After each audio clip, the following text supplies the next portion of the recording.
میں ہوں شاہد کاظمی۔ پاکستان کو اقوام کو متحد کیا ہے پوری دنیا میں 16 اکتوبر کے سفر میں تھے، جیسا کہ آپ کے چند دن پہلے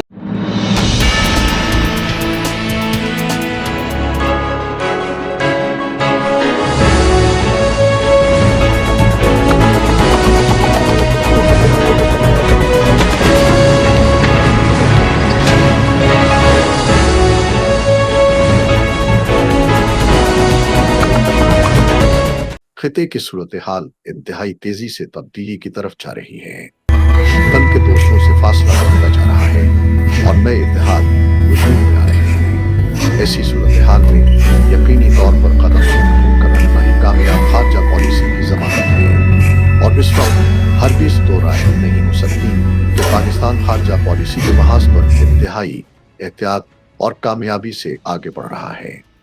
ترکی خود پہل کر رہا ہے۔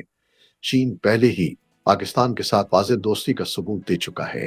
ایران خطے کی بدلتی صورتحال میں پاکستان کی طرف اپنا جھکاؤ بڑھاتا نظر آ رہا ہے، اور امریکہ ایک اوپن سیکرٹ کی طرح نہ صرف پاکستان سے تعلقات بڑھا رہا ہے بلکہ بھارت پر مزید ٹیرف کی پابندیاں حالات کی واضح نشاندہی کے لیے کافی ہیں۔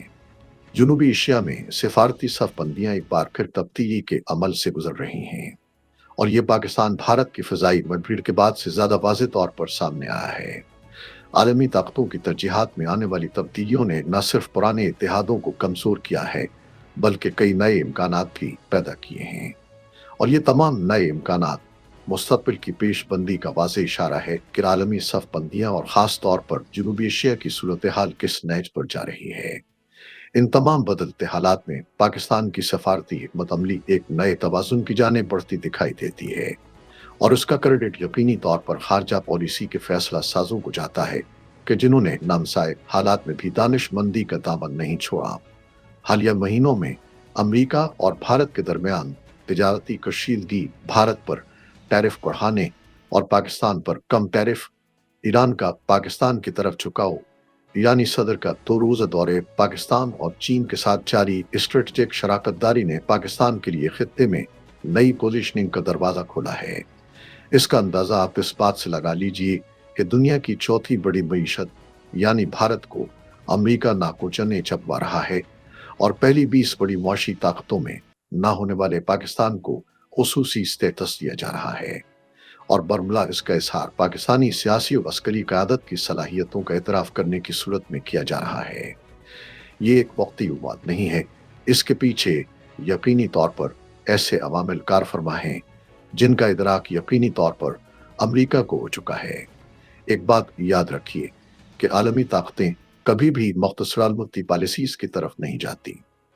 خطے میں ایک طویل عرصہ امریکہ اور بھارت کی شراکت داری رہی ہے۔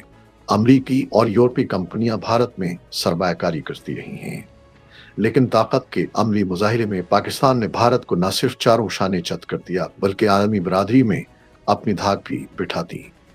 یہی وجہ رہی کہ پاکستان کی اس فضائی مڈبھیڑ میں برتری کا اعتراف کرنے کے ساتھ امریکہ نے پاکستان کو خطے میں اہم شراکت دار کے طور پر ماننا شروع کر دیا۔ امریکہ اور بھارت کے درمیان تجارتی تعلقات گزشتہ چند سالوں میں کئی بار تناؤ کا شکار ہو چکے ہیں، لیکن 2025 کے وسط میں جو فیصلہ سامنے آیا وہ غیر معمولی اہمیت کا حامل تھا۔ امریکی صدر نے بھارت پر 50% ٹیرف عائد کر دیا، اور ایسا روس سے تیل کی خریداری کی وجہ سے کیا گیا، اور امریکی ذمہ داران بارہا یہ کہہ چکے ہیں کہ بھارت روس سے تیل کی خریداری کر کے روس یوکرین جنگ میں روس کی مدد کر رہا ہے، اور یوکرین جنگ میں اگر واضح ساتھ یعنی صاف چھپتے بھی نہیں، سامنے آتے بھی نہیں کہ مصداقاً کلسام پھونک پھونک کر قدم رکھ رہے ہیں، اور وہ کسی بھی صورت اس تجارتی جنگ کے دوران روس سے معاملات بھی خراب نہیں کرنا چاہتے۔ روس سے تیل کی خریداری مقامی کرنسی میں کرنا بھی ایک اور بڑی وجہ رہی کہ ڈالر کو نظر انداز کرنے کی وجہ سے عالمی پابندیوں سے بچ نکلنے کی راہ ہموار کی گئی۔ اس طرز عمل کو ٹرمپ انتظامیہ دوہرا معیار قرار دیتی نظر آئی کہ دنیا کی سب سے بڑی جمہوریت ہونے کے دعوے دار ملک نے براہ راست روس یوکرین جنگ میں روس کا ساتھ دیا، جبکہ دوسری جانب پاکستان نے روس اور یوکرین کے درمیان جاری جنگ میں اس وقت تک غیر جانبداری کا مظاہرہ کیا ہے اور کھل کر کسی بھی فریق کی حمایت نہیں کی۔ ایسا کر کے عملی طور پر پاکستان اس جنگ سے باہر رہا ہے۔ پاکستان نے عالمی سطح پر जो सिफारती मौक़िफ़ अपनाया वो गैर जानिबदारी पर मबनी था, लेकिन सिफारती तौर पर अमेरिका के लिए नर्म रवैया ज़ाहिर करता था। यही वजह है कि वाशिंगटन में कई अहम अहदेदारों और मीडिया इदारों ने पाकिस्तान को खत्ते में अपने साथी और शराकत दूर के तौर पर देखना शुरू कर दिया। पाकिस्तान की इस मुतवाज़िन पॉलिसी की ही बदौलत पाकिस्तान सिफारती महाज पर फ्रंट फुट पर आ गया और उसका इजहार ट्रंप हालिया बयानात में कर चुके हैं, जिसमें वो पाकिस्तान को न सिर्फ एक जिम्मेदार रियासत करार दे चुके हैं, बल्कि पाक भारत तनाज़ा में पाकिस्तान को वाज़ेह बरतरी होने के इशारे भी दे चुके हैं। ट्रंप खित्ते में भी पाकिस्तान के किरदार के कायल नजर आ रहे हैं और उसके बरक्स भारत के खिलाफ होने वाले इक़दामात इसलिए भी मोदी सरकार की शर्मिंदगी का बायस बन रहे हैं कि उन इक़दामात पर अपोजिशन जमातें भी मोदी सरकार के लते ले रही हैं। भारत में इस वक्त राहुल गांधी और प्रियंका गांधी मुकम्मल तौर पर फाल हो चुके हैं और मोदी सरकार की पॉलिसियों पर खुलकर तनकीद कर रहे हैं। हालिया एहतजाज में राहुल गांधी की गिरफ्तारी हालात की नज़ाकत का पता दे रही है।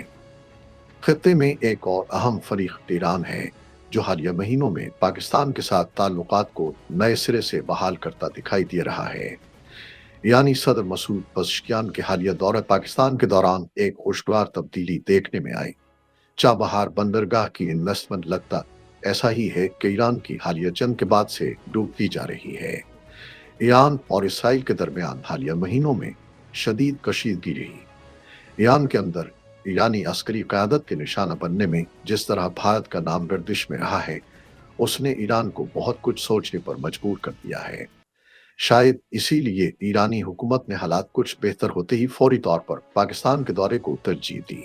बज़ाहिर ईरान ने ईरान इसराइल जंग में भारत पर कोई इल्ज़ाम तराशी नहीं की, लेकिन हालात गवाह हैं कि ईरान में यह ख्याल तक़वियत पा चुका है कि इस तनाज़े में भारतीय खामोशी ने ईरान को बहुत कुछ सोचने पर मजबूर कर दिया है। इसके बरक्स पाकिस्तान ने ईरान के हवाले से एक वाज़ेह मौक़िफ़ अपनाया और हर फॉर्म पर ईरान की सफारती और अखलाकी हिमायत के अज़्म का अदा किया। इसका इतराफ़ ईरानी पार्लियामेंट में भी किया गया। इस हवाले से अहम नुक्ता यह है कि भारत हमेशा से चाबहार को गवादर के मुकाबले खड़ा करने की कोशिश में रहा है। इस तासुर को ज़ाइल करने के लिए भी ईरान चाबहार और गवादर को मुश्तरका लहा अमल के तहत लाने के वाज़ेह इशारे दे चुका है। खित्ते में सबसे अहम फरीक चीन है और चीन के साथ पाकिस्तान के ताल्लुकात किसी से ढके छुपे नहीं रहे। सीपेक राहदारी अब दूसरे मरहले में दाखिल हो चुकी है, जिसके तहत खुसूसी इक़्तिसादी जोन्स, रेलवे मंसूबे और डिजिटल नेटवर्क्स की तामीर शामिल है। पाक भारत महाज आराई में भी चीन एक वाज़ेह मौक़िफ़ के साथ पाकिस्तान के साथ खड़ा नजर आया और हर फोरम पर पाकिस्तान के मौक़िफ़ की तायीद की। चीन ने पाकिस्तान को दिफाई मैदान में भी अहम मदद फराहम की है। हालिया दिफाई मुआहदे के तहत पाकिस्तान ने चीन से जदीद जेटेंसी तैयारे हासिल किए हैं। ये तमाम वाज़ेह इशारे सनद वाज़ेह कर रहे हैं कि कैसे पाकिस्तान एक वाज़ेह, गैर मुबहम और शानदार खारजा पॉलिसी अपनाए हुए है कि जिसका असर खित्ते के अलावा आलमी सतह पर भी नुमायां हो रहा है। इस कामयाब खारजा पॉलिसी के तहत पाकिस्तान ईरान के साथ ताल्लुकात की एक नई जहत में है। अमेरिका के साथ पाकिस्तान की शराकतदारी एक मुस्बत सिमत सफ़र कर रही है और चीन के साथ ताल्लुकात पहले से ज़्यादा मज़बूत हो रहे हैं। भारत का अमेरिका से बढ़ता फासला, इसराइल के साथ इसका इत्तेहाद और रूस के साथ इसका माशी इन्हिसार इसे एक गैर मुतवाज़िन मकाम पर ला चुका है। पाकिस्तान के लिए ये वक्त इंतहाई अहम है। अगर मौजूदा खारजा पॉलिसी को मज़ीद हिकमत बर्दाश्त और समझदारी के साथ आगे बढ़ाया जाए तो पाकिस्तान न सिर्फ खित्ते में एक मुस्तहकम क़ुव्वत के तौर पर उभर सकता है, बल्कि बैनुल-अक़वामी सफारतकारी में भी एक काबिल एहतराम मकाम हासिल कर सकता है।